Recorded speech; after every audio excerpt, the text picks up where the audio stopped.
Selamat datang kembali di perkuliahan Data Analysis dan Visualization. Kali ini kita akan memasuki bab 5, di mana kita akan berbicara tentang uji statistik yang lebih kompleks. Kalau sebelumnya itu kita hanya menguji satu variabel di dalam satu populasi, sekarang kita akan mempertimbangkan dua buah variabel. Nah, di sini ada dua buah variabel yang akan kita tinjau, yaitu adalah variabel explanatory dan juga variabel response.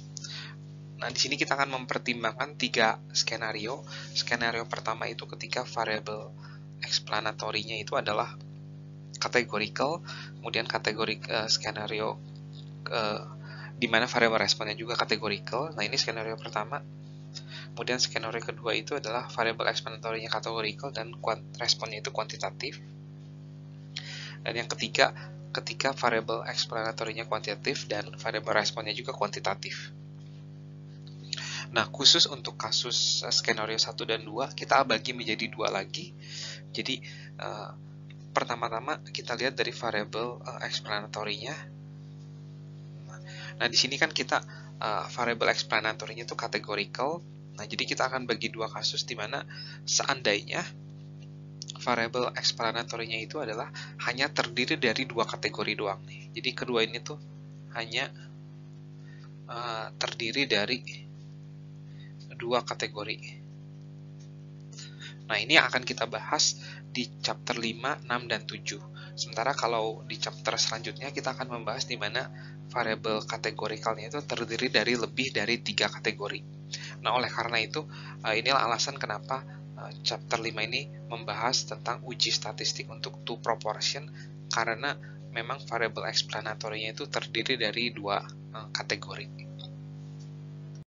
Sebelum kita memasuki bagaimana melakukan uji hipotesis untuk dua proporsi, di sini saya akan menjelaskan sedikit tentang penggunaan tabel kontingensi untuk kasus kita. Jadi untuk uji dua proporsi itu kita akan terlibat dengan dua variabel. Variabel yang pertama itu adalah variabel explanatory yang merupakan variabel categorical. Nah, biasanya variabel categorical itu akan ditaruh menjadi kolomnya gitu ya. Jadi, nah ini tuh adalah variabel explanatory-nya. Nah, yang terdiri dari dua kategori, makanya cuma ada dua kolom. Sementara variabel response-nya akan ditaruh di menjadi barisnya nih ini. Nah, lagi-lagi variabel responnya juga hanya terdiri dari dua kategori juga ya. Ini namanya variabel. Nah, jumlah datanya itu akan ditaruh di sini. Ya, nah, tabel ini adalah disebut dengan tabel kontingensi. Nah, tabel ini akan sangat bermanfaat jika kita ingin menghitung proporsi dari setiap grup atau proporsi dari setiap variabel explanatory. Nanti akan kita bahas dalam suatu contoh kasus sehingga menjadi lebih jelas. Untuk menjelaskan bagaimana uji dua proporsi dilakukan, di sini saya ada suatu contoh kasus.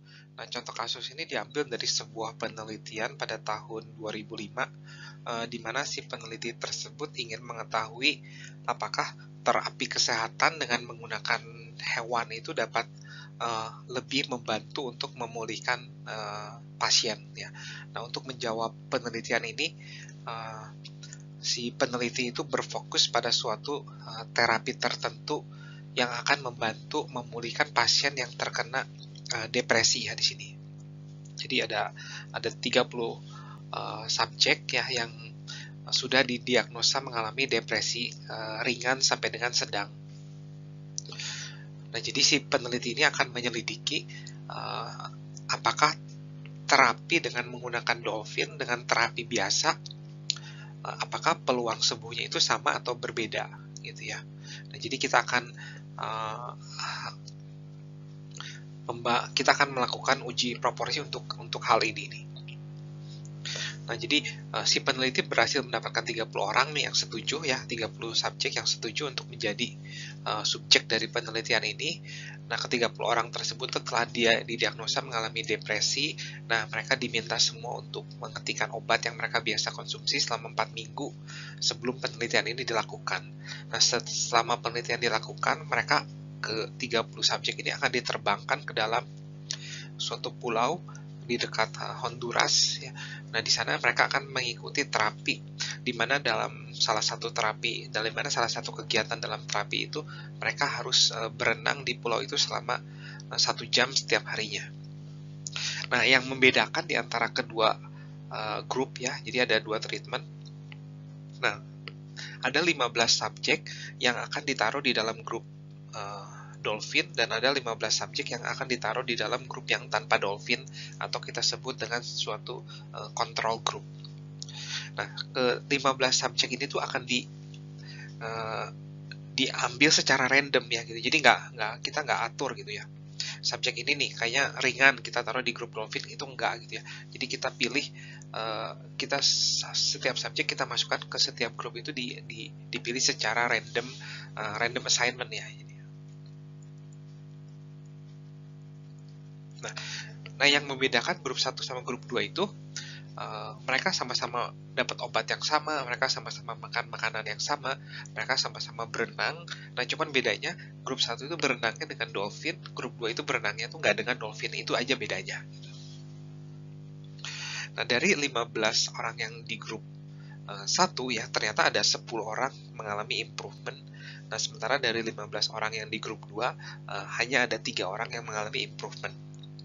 Nah, kita ingin mengetahui apakah dari data ini benar bahwa berenang bersama dolphin itu lebih meningkatkan peluang seseorang atau sembuh, atau ini tuh cuman kebetulan belaka ya. Nah, jadi semoga contoh kasus ini cukup jelas untuk bisa kita lanjutkan. Nah, dalam slide ini saya ingin menjelaskan data mentah yang si peneliti dapatkan itu adalah seperti ini nih.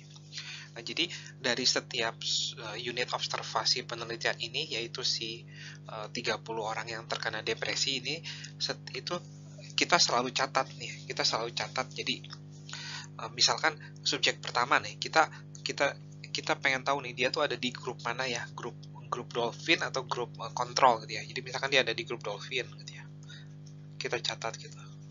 Terus ini ada di grup kontrol ya, ini di grup kontrol, dan seterusnya ya, sampai subjek ke 30. Nah, total subjek yang ada di grup dolphin dan total subjek yang ada di grup kontrol itu diatur sedemikian rupa sehingga jumlah subjeknya itu sama ya, sama-sama 15. Nah, ini adalah variabel yang pertama ya, yaitu variabel explanatory-nya. Nah, dari setiap subjek juga kita ukur. Nah, setelah 2 minggu terapi, kita ukur apakah mereka mengalami improvement atau tidak mengalami improvement. Nah, jadi dari setiap subjek kita akan catat setelah 2 minggu. Nah, ini misalkan ini mengalami improvement gitu ya. Jadi saya tulis improve gitu ya. Nah, ini juga improve misalkan. Nah, ini tidak improve. Dan seterusnya ya. Ini improve. Nah, ini adalah kolom yang ini adalah kolom untuk variabel responnya. Nah, kalau di total dari semua yang ada di grup dolphin, ternyata ada 10 yang mengalami improvement, tapi dari total yang ada di grup kontrol hanya ada 3 yang mengalami improvement. Nah, tentu saja penyajian data seperti ini tidak terlalu bermanfaat buat kita karena kita tidak bisa melihat, apalagi kalau kita punya datanya luar biasa banyaknya. Untuk itu kita akan menyajikan data tidak dengan seperti data mentah seperti ini, tapi dengan menggunakan tabel kontingensi.